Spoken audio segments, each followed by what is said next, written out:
Major changes coming to LA County's indoor mask mandate starting on Friday. Face coverings will become optional in a lot of indoor spaces, at least for those who are fully vaccinated. Yeah, the move comes just over a week since California lifted its statewide indoor mask mandate. We do want to bring in LA County Supervisor Janice Hahn, who broke the news yesterday. We welcome you to the show. It's great to be back with you. Okay, so big news from your single tweet, which announced that this indoor mask mandate, for all intents and purposes, will be lifted as of Friday. Why now? What has changed? Because, let me set this up. Just days ago, BARBAR FERRER, the health director, outlined what it would take to do this. It all focuses on the case rate. It needed to drop significantly. That hasn't happened in just the past 5 days. So why now? I think the big issue is that the state of California has relaxed their indoor mask mandate. And I think a couple of us supervisors were urging the county to do the same thing to make it less confusing for the public out there. And by the way, our cases have declined steadily over the last few weeks. Our hospitalizations have declined. So I think the time is right. And I think the public is ready for this. And I wanted to announce it because I know people are frustrated and they're really ready to move on and get back with their lives. So for vaccinated people, this is great news. It's something they've been waiting for. And I think they want to be rewarded by being able to take their mask off indoors. And it's also a sign that it's safe now to do that. So, I mean, are you essentially saying that you all as supervisors put maybe some political pressure on public health, saying that we're done with this, it's time to move on, even though we haven't hit the metrics that BARBAR FERRER laid out? Well, I do think Dr. FERRER, for all intents and purposes, is really there to protect the public's health. She's our director of public health, and it's her job to keep the public safe. But I think sometimes those of us who have been elected to office and hear from our constituents on a daily basis, we feel a little more in touch with people. And I think it got to the point where I was urging us to relax our mask mandates because I felt like we were beginning to lose the trust of the public, particularly after the Super Bowl, where the whole world watched 70,000 people flagrantly violate our LA County health rules. So I think people were saying, wait a minute, if it's okay for the celebrities at the Emmys and the Super Bowls, then it ought to be okay for those of us who are vaccinated and are just regular people. Let me ask a question about the vaccinated part of this, though, because when all of this started, we thought that if you are vaccinated, then you can't spread it and you can't get it. We know that's not true anymore. We know that if you are vaccinated, you can still get COVID and you can still spread COVID. We've seen a lot of that with Omicron. So why should it matter if you're vaccinated or not when the vaccinated can still spread the disease? Well, I think it has to be in the odds and the statistics. You're much less likely to spread this virus or catch this virus if you are vaccinated and boosted. So I think we have to play the odds.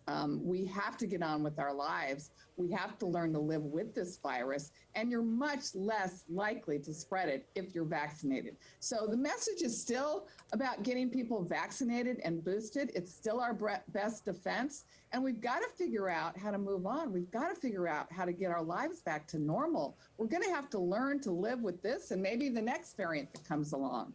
So it's sort of like harm reduction.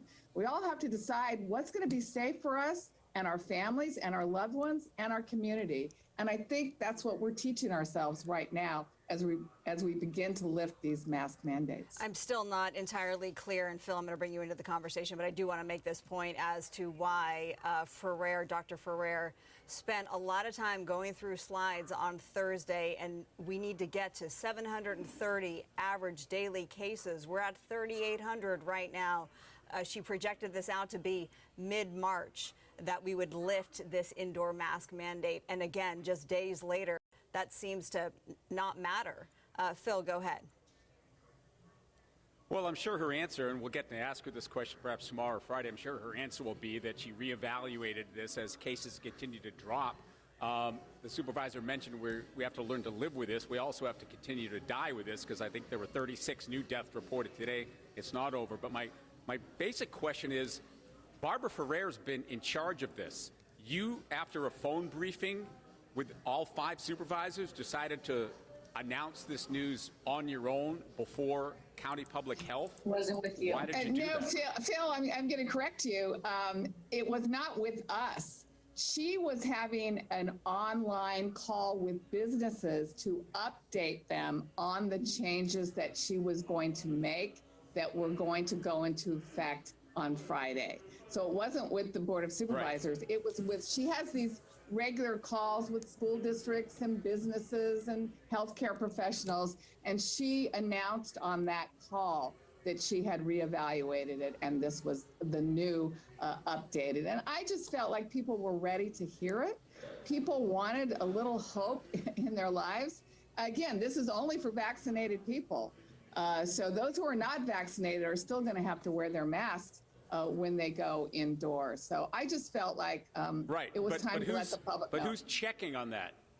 Who's going to check that? The business owners and the employers are required to check that. And so will they, and will there be any enforcement?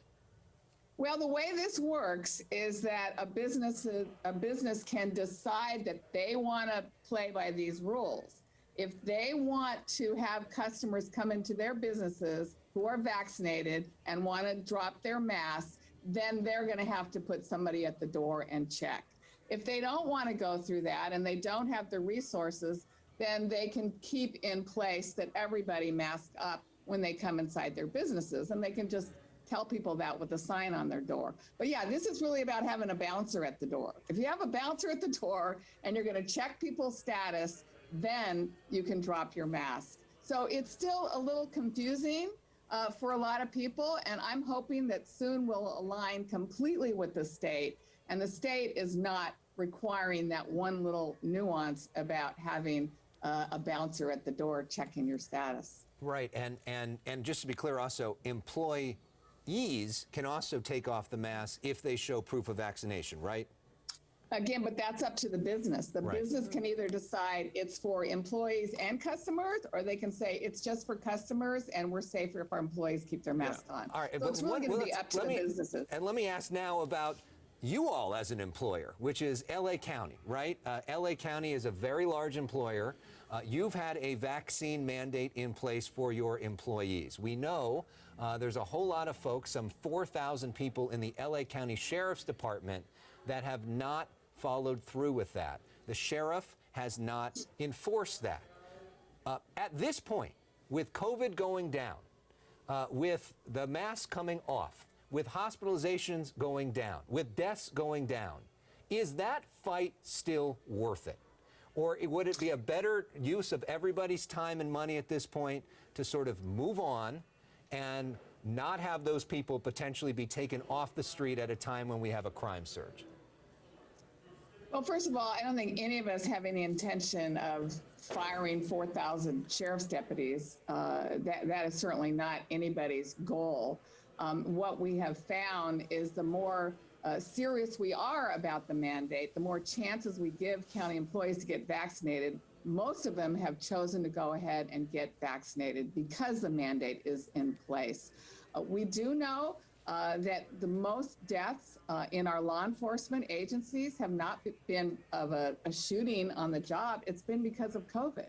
And so we still believe that our sheriff's deputies should be vaccinated to protect themselves and to protect the public that they come in contact with. So I don't see that mandate changing. But, again, I think day by day, we're looking at reevaluating everything. But I think most of us fundamentally believe that all of our county employees should be vaccinated going forward. It just is better for the workplace. It's better for the public you interact with, and it saves lives. Well, if you do decide to reevaluate the vaccine mandate for the county, don't send a tweet, call us. And we'll break the news for you here. LA County Supervisor Janice Hahn, thank you so much for being with us tonight. Thank you so much. It's all confusing, but I appreciate you covering it and trying to make the public aware of what we're doing.